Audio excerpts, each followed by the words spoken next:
Welcome to Healthcare Upside Down with your host, Dr. Nick Vanterhaden, and brought to you by ECG Management Consultants. You can learn more about the show on the program's page at healthcarenowradio.com or on our blog at ecgmc.com/HUD. The U.S. spends more on healthcare per capita than any other country on the planet. So why don't we have superior outcomes? Why haven't the principles of capitalism prevailed? And why do American consumers have so much trouble accessing and paying for healthcare? Each week, Healthcare Upside Down will dive into these and other issues with ECG principal Dr. Nick and guest panelists as they discuss the upsides and downsides of healthcare in the US and how to make the system work for everyone. And we end with your better pill to swallow, the conclusion to today's episode with insights on challenges and changes that improve healthcare.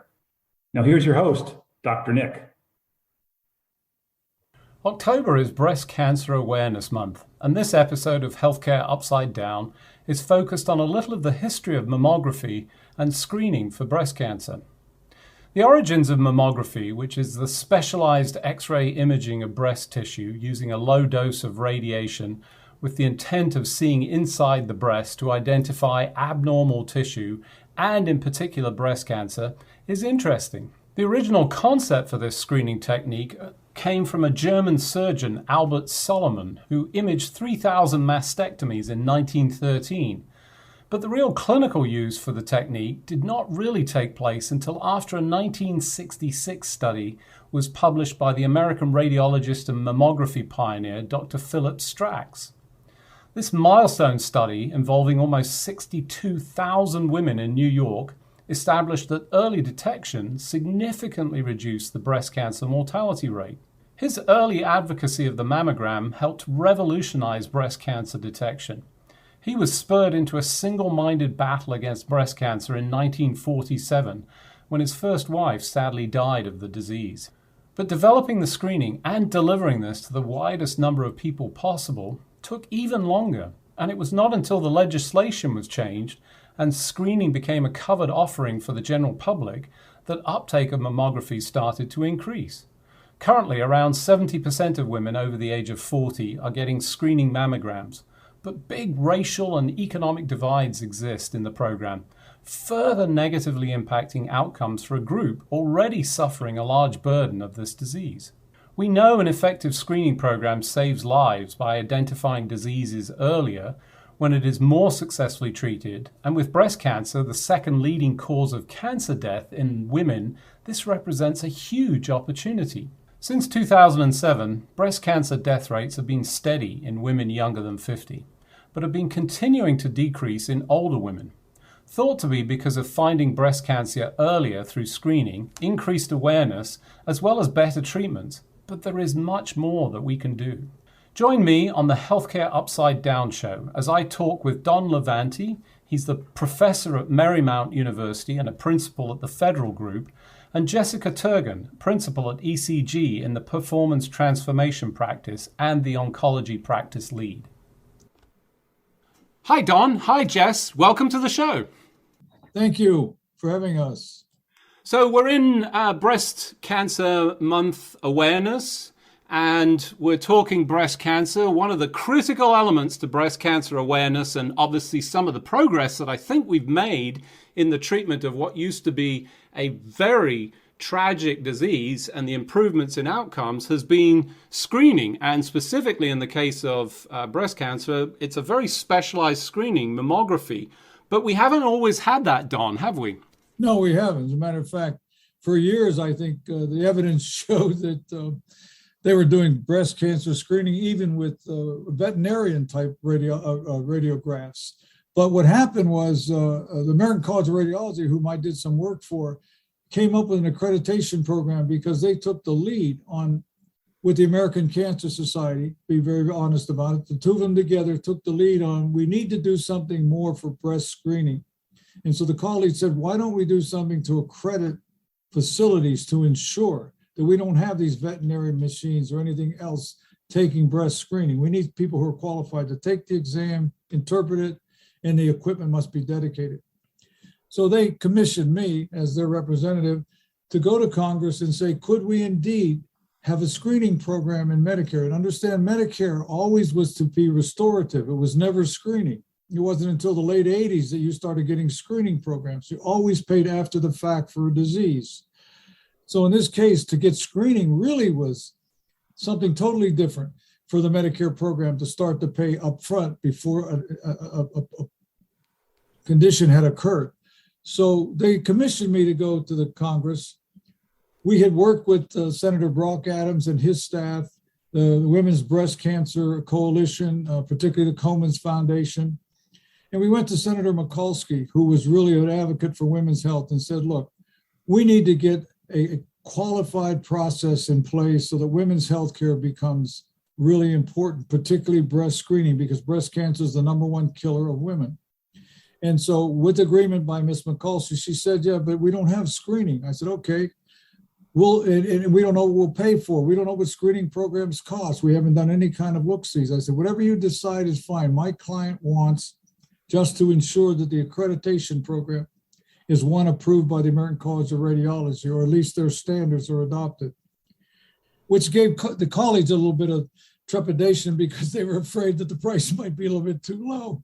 But I said, if you want to get going on this process, we got to make some sort of a meaningful compromise in the political process. So long story short, Ms. Mikulski said, Don, I got an agreement under the budget that we can go $75, and we will say that anybody who does screening mammography must do so with no less accrediting process than that by the American College of Radiology. Boom.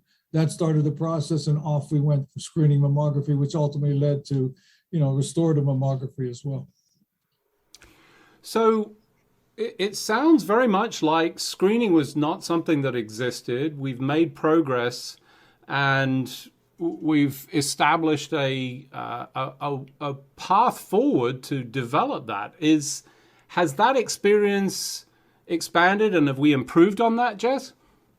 2 points on this, and I really love Don's story because it wasn't that long ago that we didn't have access to mammography, something that someone of my generation takes for granted, that it will be there and it will be covered by our insurance and go from there. And so, what you see is the screening programs expanded. People were able to catch particularly cancer earlier in the diagnosis and be able to be treated, and then live obviously with the diagnosis, but live with more of a chronic disease, or in some cases cure the disease, and then be able to go on with their life. And so the impact on women, women living through a cancer diagnosis have been significant. What we currently see is we're fighting through the last 2 years with the pandemic, which folks didn't go in to get their mammography as routinely as they had. And so there's some pent-up demand, there's some pent-up need for mammography across the board that we're working through, that many organizations across the country are working through. But I still find it still challenging to be able now to get the next iteration. Is it a 3D mammography, tomotherapy, et cetera, what is the next level of preferred breast health? Because as Don Story said, it took female leadership within the legislature to champion that type of coverage, champion that type of change in policy, so that we can get the right types of services provided to women across. Now, a lot of this depends on where you live, what you have access to, what type of resources, et cetera, all the regular socioeconomic challenges that go along with current healthcare in our environment. But the change of getting this covered was significant for cancer care in the U.S. I had could I do a follow-up real quick? I mean, there was two issues. It just wasn't the covering of women's health. It was screening. I mean, Medicare did not screen services.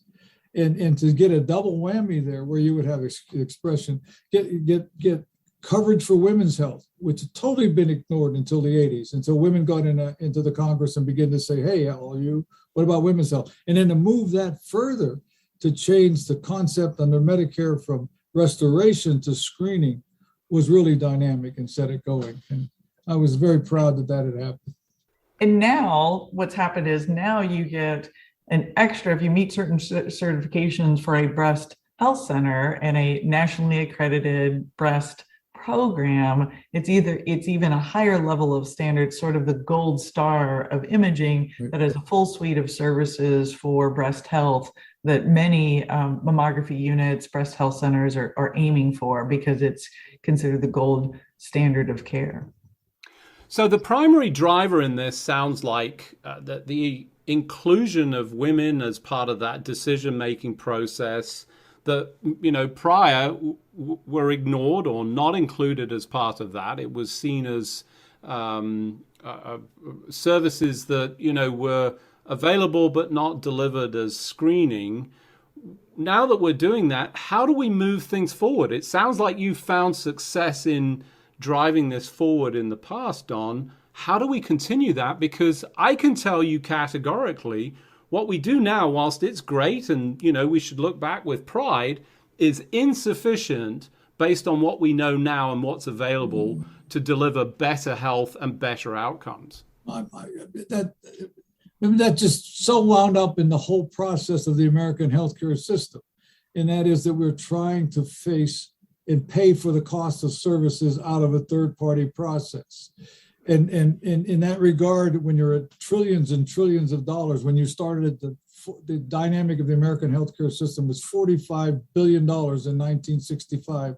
Now it's in the trillions, and you're trying to expand services. And then you have a budget restoration process in the Congress where the tax dollars are not sufficient. The Medicare program, an aging population, is not there to contribute to the Medicare FICA trust fund. All these things show that when members of Congress, Don, I would never want to be a member of Congress right now. I have to sit down and decide, what is it, breast cancer? Do I go to children's brain surgery? Where do the dollars go? And this is a very difficult thing. And the United States will never solve that problem, in my opinion, as long as it has this two-party system. It has to find a way to make both of them work together. That's what the Affordable Health Care Act was trying to do. And that's what all other legislation in that regard tried to do. And I'm not sure we'll ever get there. I don't want to make a plug, but that's what my book talks about, the political actions and political aspects of healthcare. I mean, we got a third-party payment system and a government system. And you came out of a government system, and you know what that is like. And then we have a third-party system that's insurance-driven, that's costly and costly and costly. And how do we make those two meet? That's my opinion. Yeah, and then as a consumer, you're trying to make the best choice. And you're listening to your healthcare provider that's trying to navigate you through a complex system. But maybe that healthcare provider doesn't have all the information when they're trying to help you decide what's best for you. And so, as a woman who's had to navigate, care from a personal level, it's challenging. And then you go to you do your research, you try and access healthcare sites, but sometimes there's a delay, there's a challenge, the read is bad, we've got to go back. And it is always a pressure. It's always a significant amount of pressure for that day that you have your mammography to the day you get the report saying it's clear. There's a significant amount of stress. And so, as one's trying to navigate that process, folks are relying on the different aspects of the healthcare system. But to Don's point, it's a significantly fragmented system that often is not engineered towards the best for the patient, what's best for the patient. Well, but that's where folks like you guys come in, where you help people find that integration. I mean, never to be de minimis about anybody in society. Some people aren't as up to date on healthcare as we are, okay? And even a factory worker or someone who's working at McDonald's, they just want to get taken care of, and they don't understand this navigation. And it's really difficult for the American citizen, I believe. But yeah, I think smoothing out that process is ultimately the goal in this, but driving that through so that it doesn't become cost prohibitive, and importantly, increase the divide that we see in those that do access and don't access.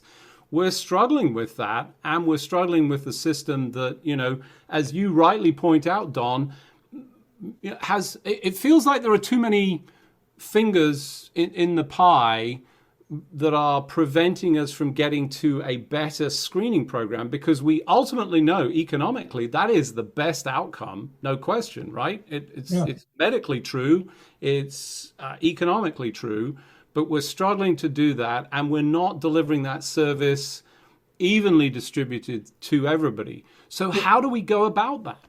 Well, that answer can't, to further up what you just said, radiology is a target because radiology's toys cost so much. You know, when you look at the technical side of an MR, or technical side of a CT, or the technical side of mammography, every time they have a budget reconciliation bill on the Hill and they need money to support other programs, it comes out of radiology. And I don't work for the college anymore. So it's not a parochial statement.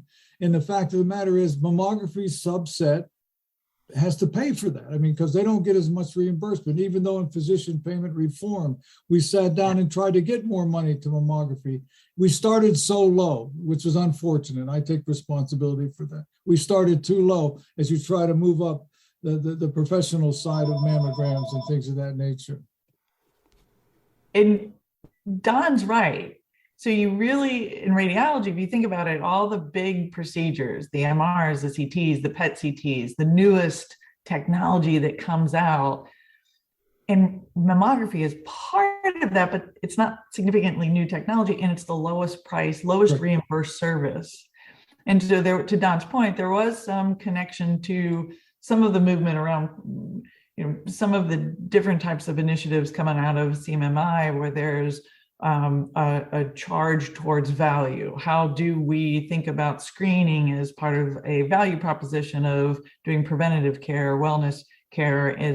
Will that have an impact on lowering the overall cost of care, because people are, again, getting treated earlier, not waiting until their significant challenges with care and causing accessing more high-priced services.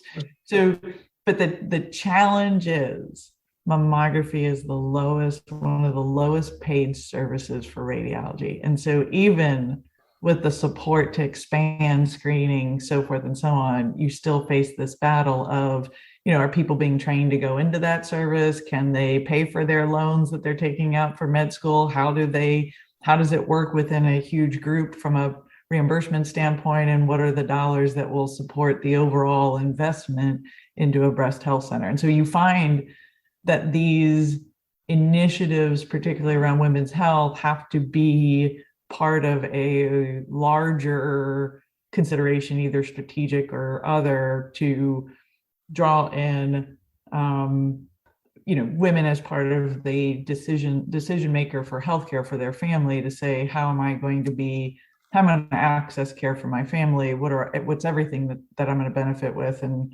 how am I being courted from a consumerism standpoint around my healthcare as well as my family's? That's very unfortunate. And I don't know how we change it. I know the physician payment reform system, when all those folks get together to decide, when the docs get in the room to fight out how much money they're going to give to the professional side, mammography really, I think it's come up in years, but it hasn't come up to the level that other procedures should be. And I don't know how we get there unless the women start another trend. And these are weird things that I say sometimes, but something like Roe versus Wade is going to turn women on again. I mean, because they've been patently quiet recently in the political process. They haven't done what they used to do when they were really mad about things. They're going to get mad again. And if they start getting mad again and start looking at the procedures that they're supposed to be reimbursed for, mammography might get a different view. So let's posit that, I credit where credit's due. You established this as a service, and you did so perhaps at a cost that was too low, but it got things going. It might not have happened as a result of that. So, hindsight's always 20/20. Looking back, we could have said it could have been higher, but we're starting to move that. We need to move that up. Is there a place for technology that can allow for this, that would help decrease that overall cost? I know that, the gadgets and everything add to the radiology position, but is the technology that can help bring it down economically and make this a more accessible service whilst not diminishing the service delivered by those expert radiologists? What do you think, Jesse? Well, I think it's a great thought to have, but until we change how a mammogram is delivered, we are beholden to the technology. And so one can speed up the access points. One can think through various ways to engage with patients, to facilitate reminders, make sure that the right type of connections are made between a woman's care provider and the radiologist so that it's an efficient process, et cetera, et cetera. But until we change how the care is delivered, particularly, with the unit, with the type of service, you're sort of beholden to going somewhere, either mobile or not, or fixed, usually taking off work, usually going in the middle of the day, usually having childcare issues, et cetera, et cetera.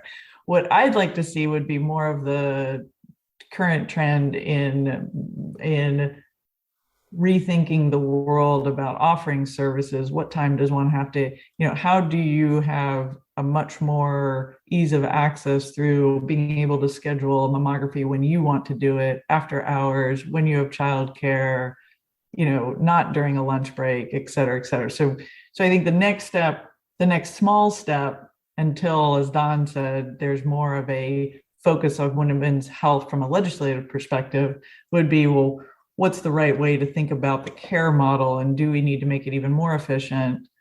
Because that's when people will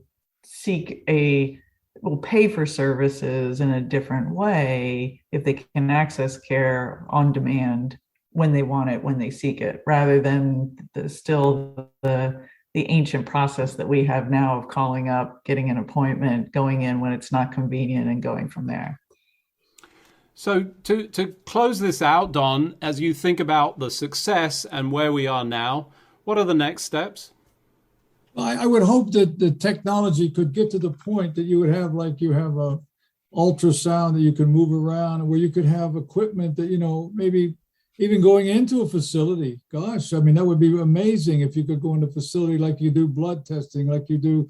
I don't want to promote CVS or Walgreens, but I go get my flu shots there. I get can we take it to that level? And the unfortunate problem is there's not a lot of money in mammography, and if I'm the president of a medical manufacturer, I'm not going to put my money there because it's more in CT and MR and nuclear medicine. So, we just got a ways to go yet. Jess, Don, thanks for joining me today. Thank you. The good news is we've made progress, but the bad news is there is so much more we can and should be doing to extend access and, importantly, break down racial and economic barriers to screening for this major killer in women. Providing widespread access to mobile facilities that extend beyond the existing basic mammography technology to the widest range of people is essential. We have solutions. They are just not widely or equally distributed, and this is a solvable problem. Your better pill to swallow is to work towards providing widespread access to everyone in your community to this life-saving technology and screening. Rethink the provision of mammography services, extending access and fulfilling the hope expressed by Don that creates an ease of access similar to our provision of other basic testing services.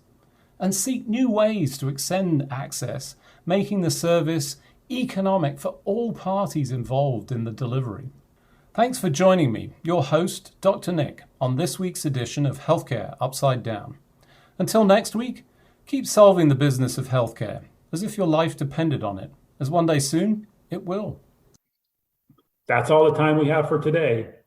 You can find all of our episodes on your favorite listening platform by searching for Healthcare Now Radio.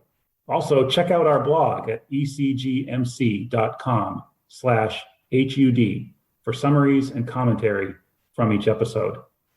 Follow our show's social hashtag, HC Upside Down. And join us each week as we work to solve the business of healthcare for everyone.